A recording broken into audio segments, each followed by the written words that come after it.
La reforma judicial de México es un hecho. La Cámara de Diputados y el Senado la aprobaron con el respaldo del bloque oficialista, que tiene la mayoría, y también la votaron a favor más de 17 congresos estatales, que era la medida necesaria para que finalmente pase a la firma de Andrés Manuel López Obrador y se convierta en una ley. Así, el presidente ganó el pulso con el proyecto que presentó desde febrero de este año, a pesar de que muchos empleados de la rama judicial entraron en huelga para protestar por los cambios. El más polémico de ellos es que ahora los ministros de la Suprema Corte de Justicia y también magistrados y jueces serán elegidos por voto popular. Jesús Yajure nos cuenta.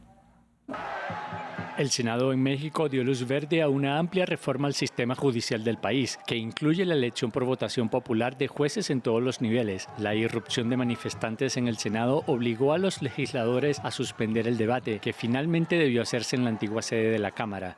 Un total de 127 votos, de los cuales fueron 86 votos a favor, 41 votos en contra y 0 abstenciones, por lo que se reúne la mayoría calificada necesaria para la aprobación del dictamen.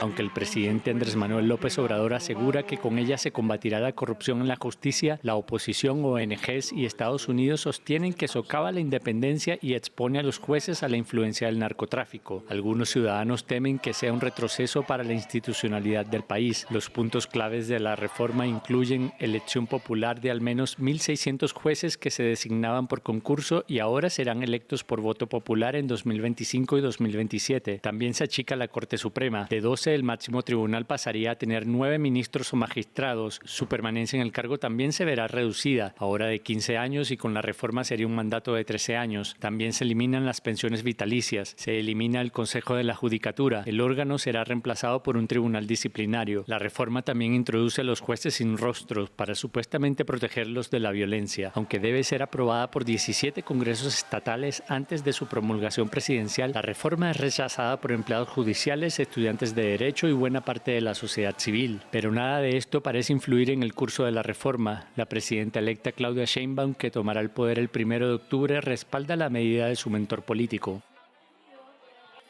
¿México necesita la reforma judicial para combatir la corrupción y la impunidad? ¿O por el contrario, la reforma rompe la independencia y politizará la justicia al elegir por voto popular a los magistrados?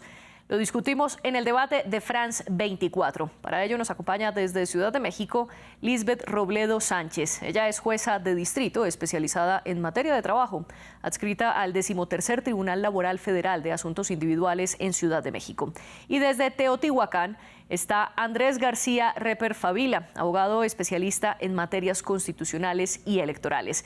Bienvenidos a los dos y bienvenida también a toda nuestra audiencia. Ustedes pueden dejar sus comentarios sobre qué opinan sobre este tema en las redes sociales con el hashtag #eldebatef24. Y también los invito a que escuchen el debate en sus plataformas favoritas, ya sea Apple Podcast, Spotify, Deezer o TuneIn.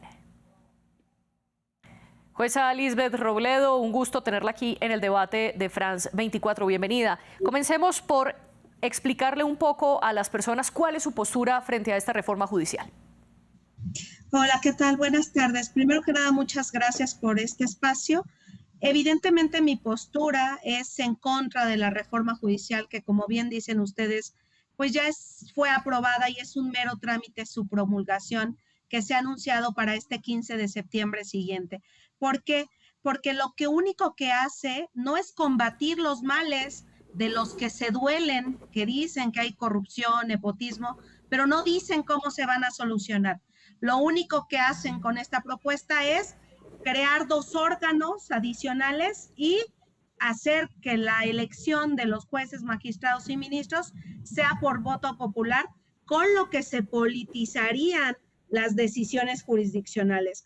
La reforma de materia de justicia debe garantizar que la impartición de justicia sea independiente e imparcial, con una politización, con un financiamiento a lo mejor de partidos políticos, de sindicatos o incluso de delincuencia organizada. Me parece que esto se pone en tela de juicio.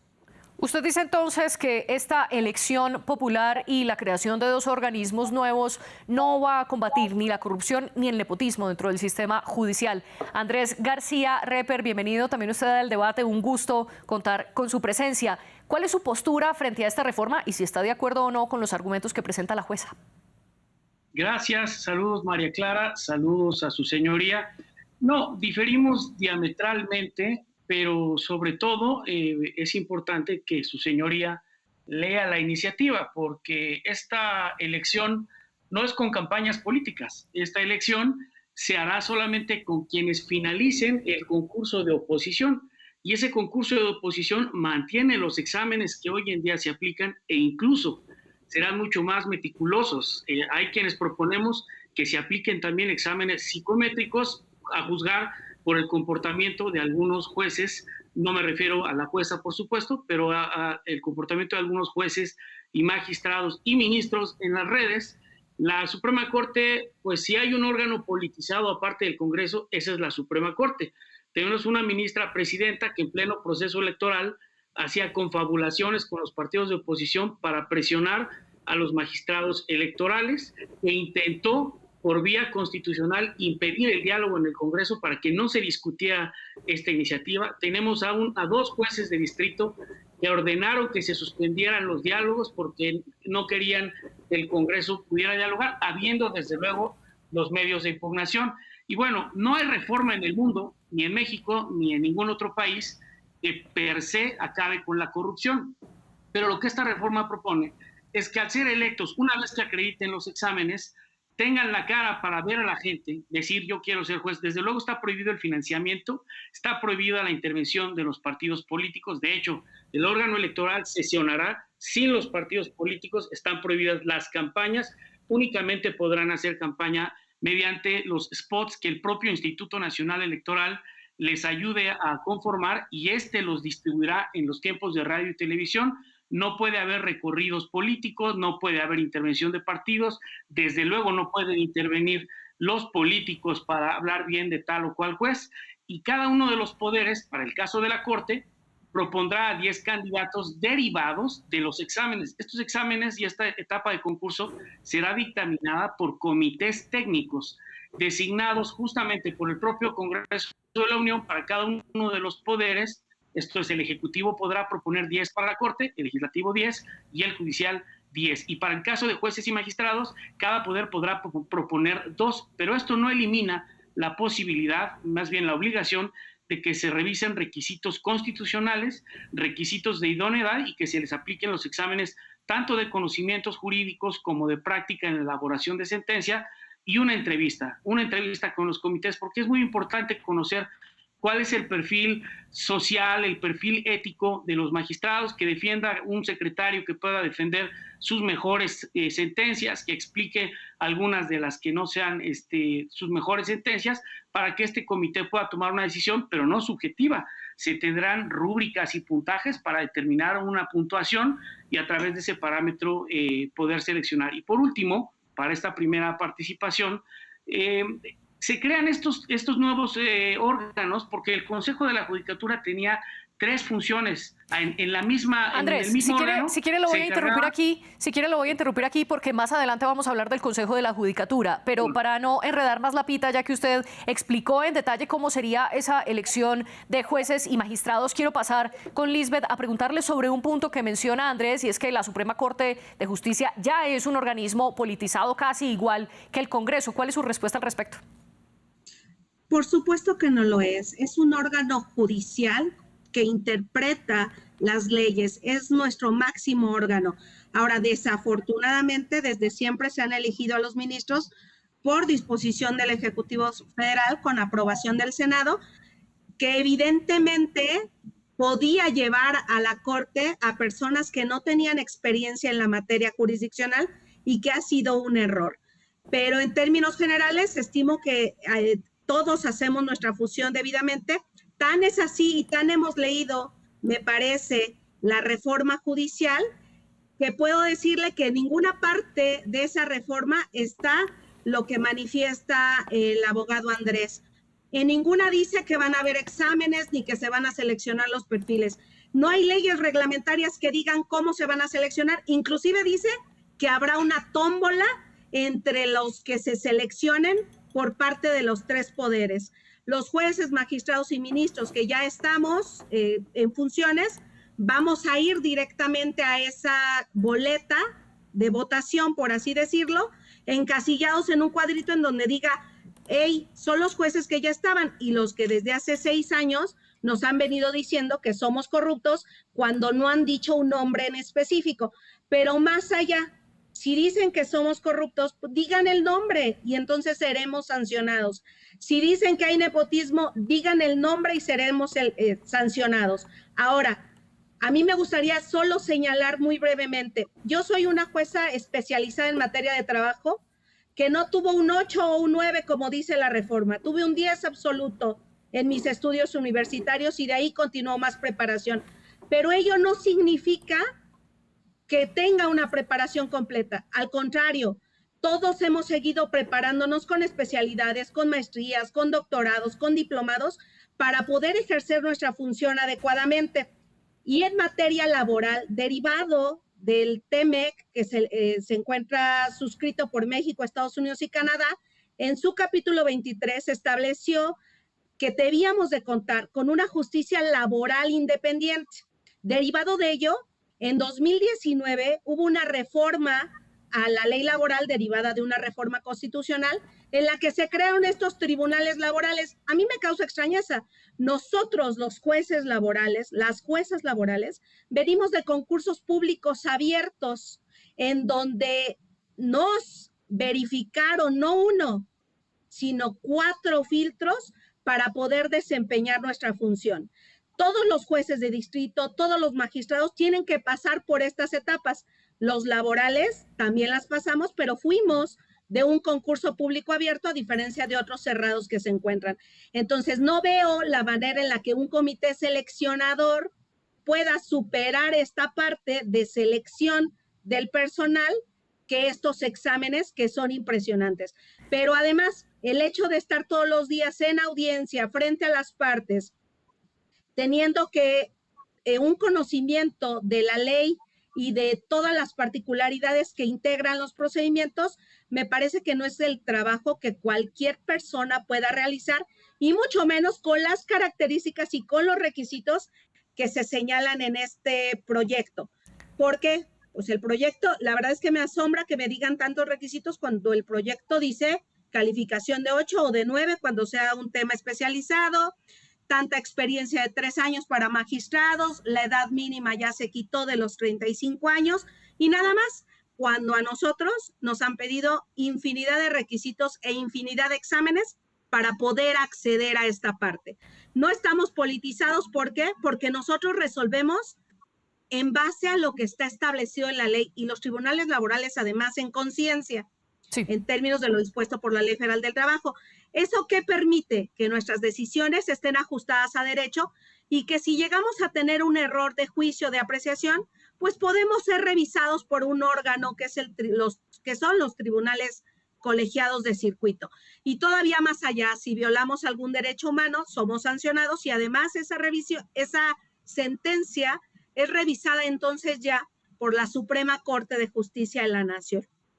Nos dicen, ¿están politizados? No, porque finalmente nosotros, si bien podríamos pertenecer a un partido político, no lo hacemos porque estamos dedicados de verdad a la función jurisdiccional de tiempo completo. Ustedes apuntan a 2 de los temas que han sido centrales en esta discusión de la reforma judicial y es la calidad de estos jueces y magistrados, cómo será garantizada en el momento de la elección popular y 2, cómo esa elección popular va a evitar o no que la justicia se politice. Andrés decía que ya estaba politizada, pero quiero volver sobre un punto, una aclaración primero y es a quienes conforman la Suprema Corte de Justicia, que es el máximo órgano judicial en México, se les denomina ministros en el caso de este país, para que nuestra audiencia tenga esa claridad. La reforma modifica la cantidad de ministros que pasará de 11 a 9. Es el único organismo, además, que se reduce en cantidad de togados dentro de él, además de suprimir otro, que más adelante hablaremos de esto.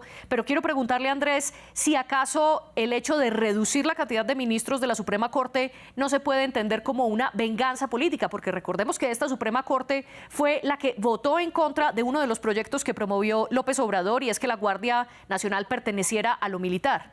¿Es una venganza? Bien, bueno, primero, no ha votado uno, ha votado más de 70 proyectos que las legislaturas en este sexenio promovieron, incluso violando la Constitución y violando la ley, porque han suspendido leyes que no tienen autoridad para suspenderlas, alegando que se violaban derechos humanos. Y los ministros que han hecho esto son los ministros justamente identificados con cierta corriente política. El Poder Judicial está politizado tanto en el Consejo de la Judicatura como en la Corte, como en el Tribunal Electoral, porque es propuesto por el presidente actualmente y es votado por los senadores. ¿Qué más acuerdo político que este? Ahora lo que se está proponiendo es que sean los ciudadanos.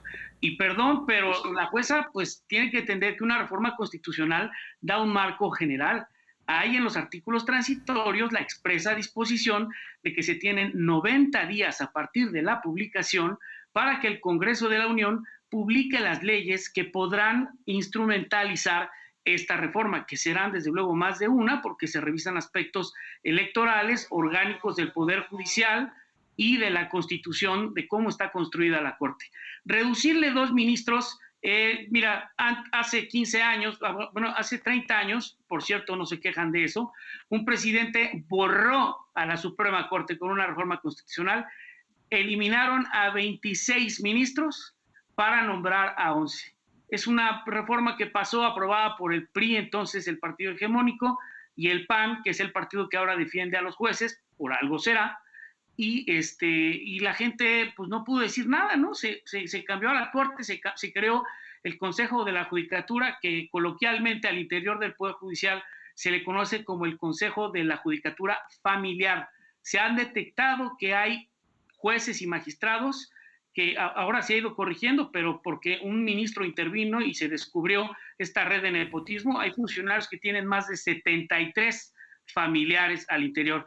La jueza pide que digan nombres, con mucho gusto. Le digo, el juez séptimo de distrito en Reynosa lo hemos denunciado 36 veces y el Consejo de la Judicatura no había hecho nada.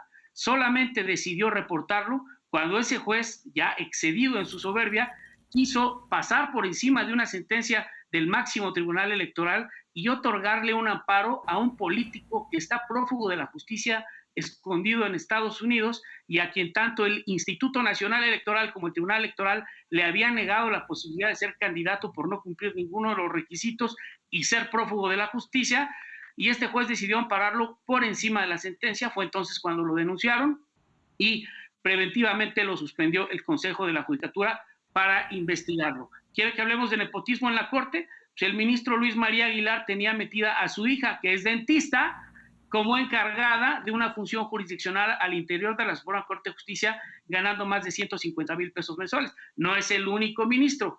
El juez que le ordenó sin competencia para hacerlo, porque la competencia está determinada constitucionalmente en México, quiso ordenarle al Tribunal Electoral que, por favor, nombrara, bueno, no por favor, le ordenó que nombrara a los magistrados que le faltaban cuando no tenía competencia para esto, y resulta que este juez pues había trabajado para la ministra presidenta.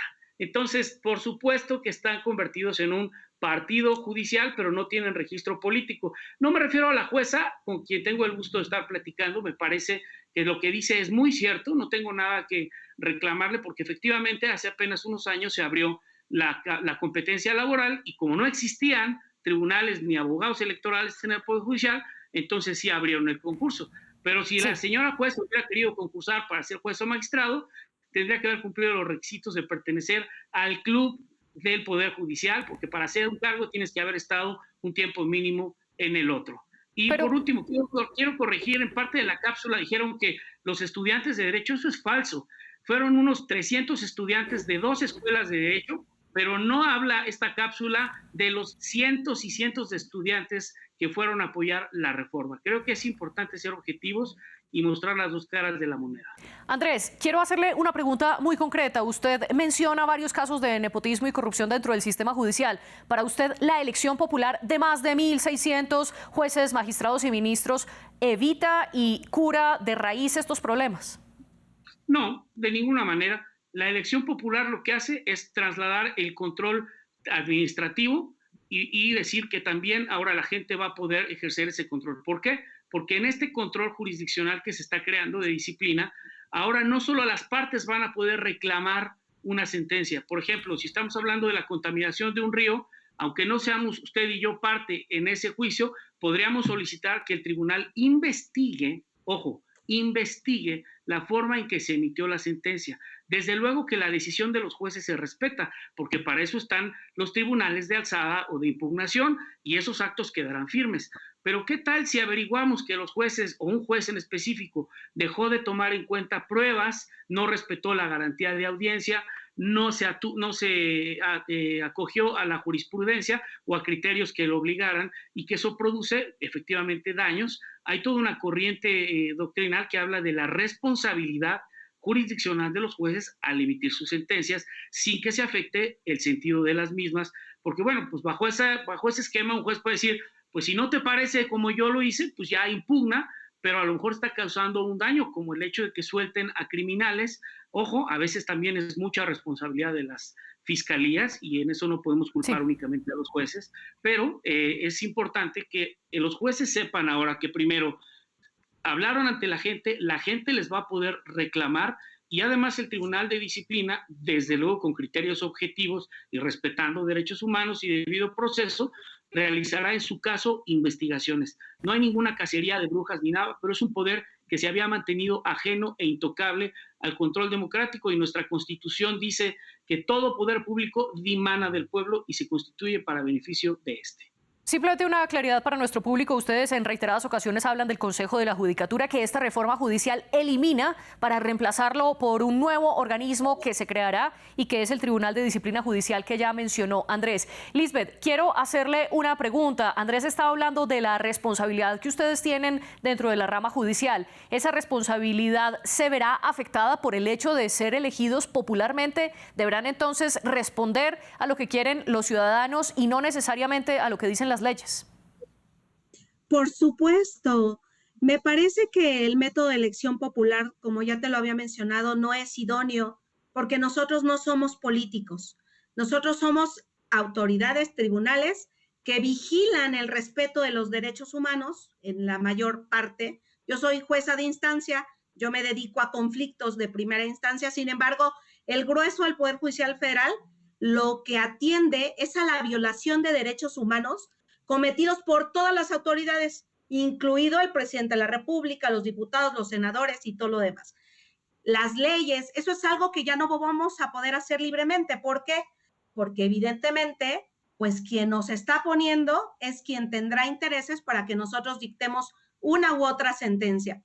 Ahora, dice el licenciado que el PAN defiende a los jueces. Yo le diría, el PAN, PRI, PRD o los que sean, no deben defender a los jueces. Deben defender un Estado de Derecho y el derecho a una independencia judicial que sea autónoma, porque ese es un derecho de los justiciables y no solo está establecido en la Constitución, sino también está establecido en múltiples tratados internacionales.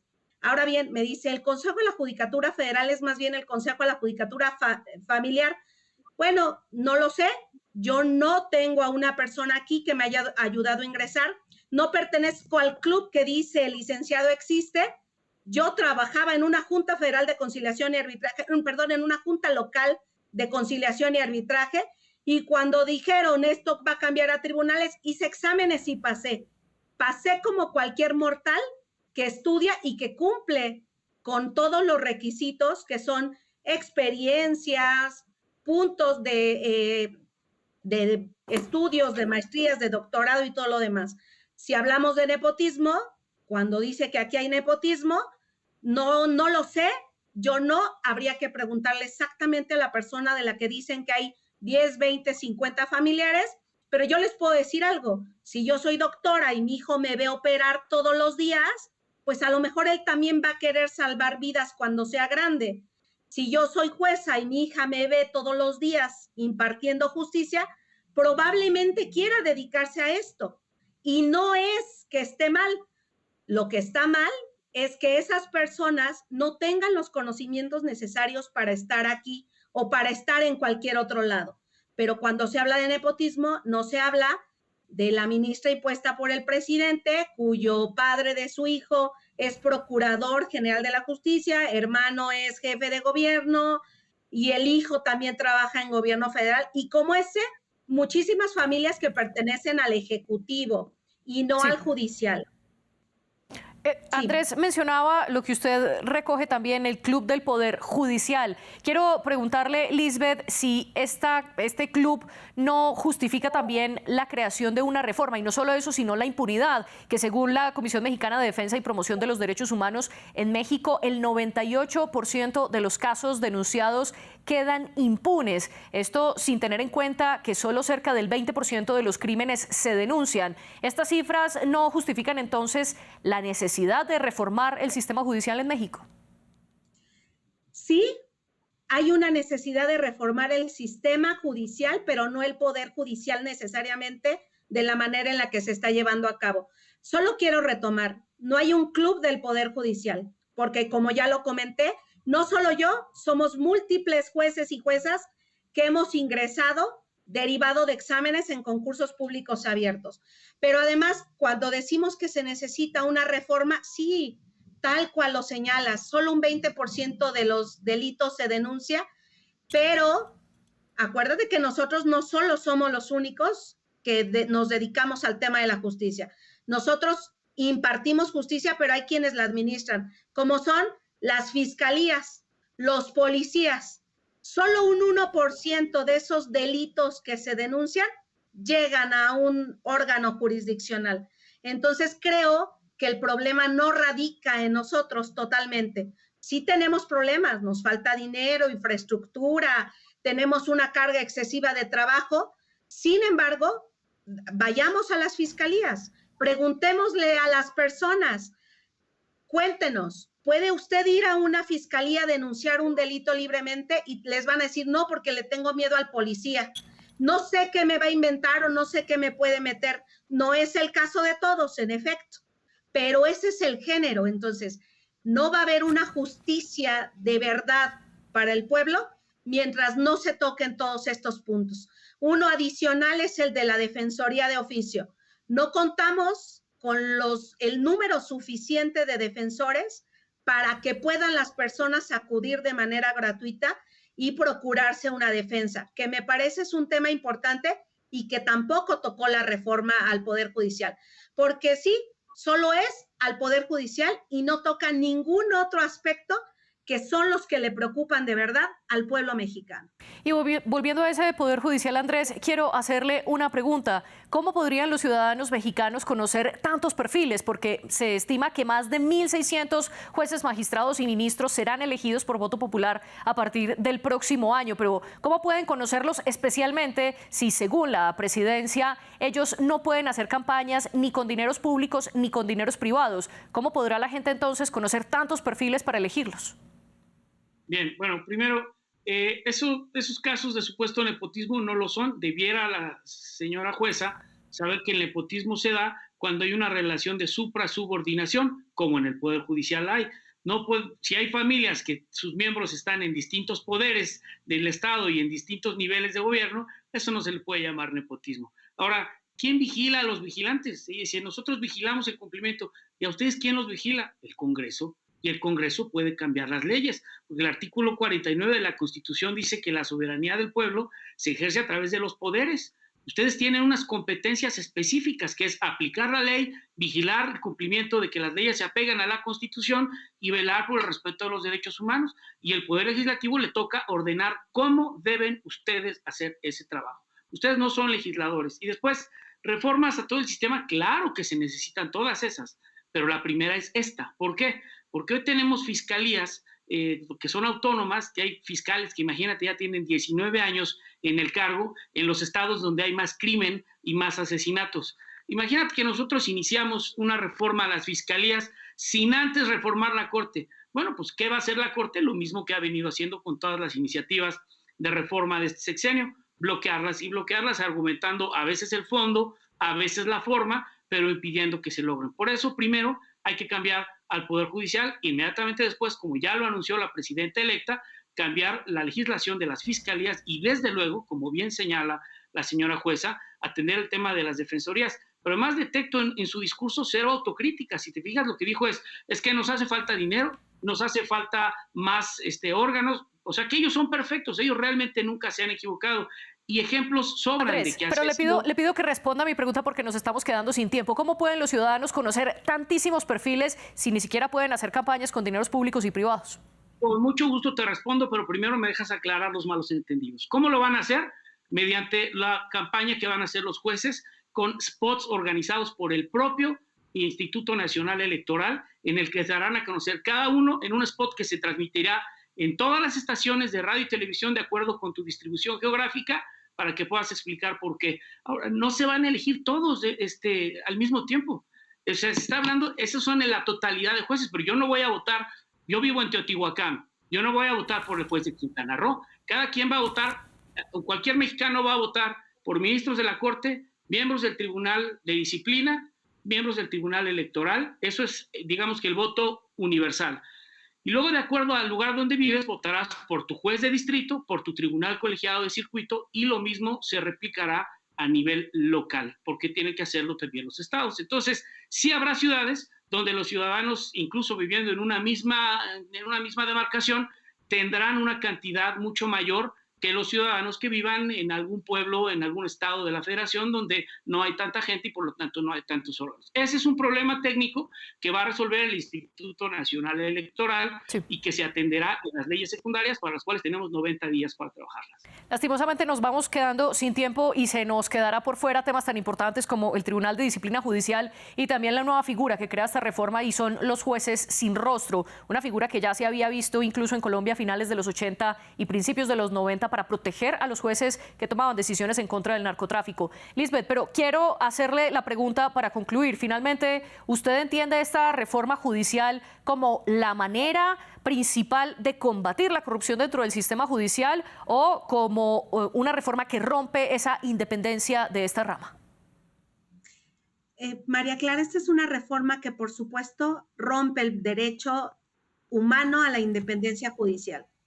Es como tú lo señalabas en un inicio, esto se visualiza más bien como una venganza del Poder Ejecutivo contra el Poder Judicial, en virtud de que nuestro poder en algún momento ha determinado que algunas leyes están violando derechos humanos. Pero eso ni siquiera es en perjuicio del pueblo, al contrario, es en beneficio. Y algo que me gustaría abundar en relación de lo que no contestó el licenciado es, para mí la elección popular sigue siendo inviable. En la elección del 2 de junio tuvimos 6 boletas: presidente, jefe de gobierno, diputados, senadores locales y federales. Nosotros en Ciudad de México tenemos 575 órganos jurisdiccionales. 575 no somos juzgadores, porque colegiados los tribunales tienen de 3 magistrados cada uno, más los que se elijan por cada uno de los poderes. ¿Cuántas personas vamos a ser? Y en efecto, no va a haber poder humano que haga que una persona conozca 600, 700 personas, conozca sus trayectorias y además conozca sus propuestas. Porque yo, ¿qué puedo proponer? Pues lo que he venido haciendo, desempeñarme de manera imparcial. Me podré equivocar, porque solo quien no trabaja no se equivoca. Pero mis actos son revisados por otro tribunal. Sí. Y no es inquisidor como este nuevo Tribunal de Disciplina Judicial, que lo que se pretende es que revise los actos jurídicos que emitimos. Me parece que nuestros actos jurídicos ya son revisados por un tribunal colegiado de circuito. Y si violamos algún derecho, como ya te lo había comentado, se revisan por la Suprema Corte de Justicia de la Nación. Algo importante también. Muy brevemente, por favor, que nos quedamos sin tiempo. Está bien, gracias. Perdóneme, jueza. Andrés, muy brevemente, ¿para usted esta reforma combate la corrupción o rompe la independencia judicial? No termina de combatir la corrupción. Esta corrupción se tiene que atender puntualmente, pero sí va a, digamos que a disminuir la proclividad de los impartidores de justicia de cometer actos de corrupción. Mira, o no de corrupción, pero sí de arbitrariedad, sabiendo que ahora hay un tribunal que puede revisar cómo emitieron la sentencia y sabiendo que la gente que los eligió les puede revocar. Pero de ninguna manera es un antídoto perfecto. Y la independencia pues nunca se va a romper, porque si la señora jueza me está diciendo que si la votan va a emitir sentencias para darle gusto al público, pues yo no sé qué hace de jueza. La verdad es que lo que tendría que hacer es resolver conforme a derecho. Y si conforme a derecho la gente es necia y la corren, pues la corrieron, pero ella no puede perder el trabajo. Porque entonces, pues quiere decir que los jueces hoy trabajan para quedar bien con quienes los nombraron. Y desde luego, tú puedes ver las manifestaciones, son leales al Poder Judicial, no a la Constitución. Le agradezco a Andrés García Reper y a la jueza Lisbeth Robledo por hacer parte de este debate y por mostrar los distintos argumentos de un tema que ha levantado bastante polémica en México. Un agradecimiento también especial a nuestra productora general de este programa, Laura Garzón, y Tania Herrera, la productora de Los Invitados. Ustedes sigan en France 24.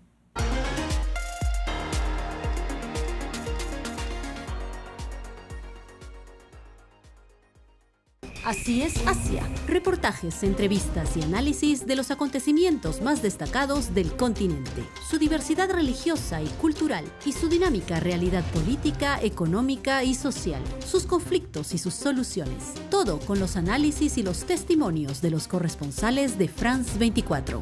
Así es Asia, presentado por Paula Jiménez Correa en France 24 y france24.com.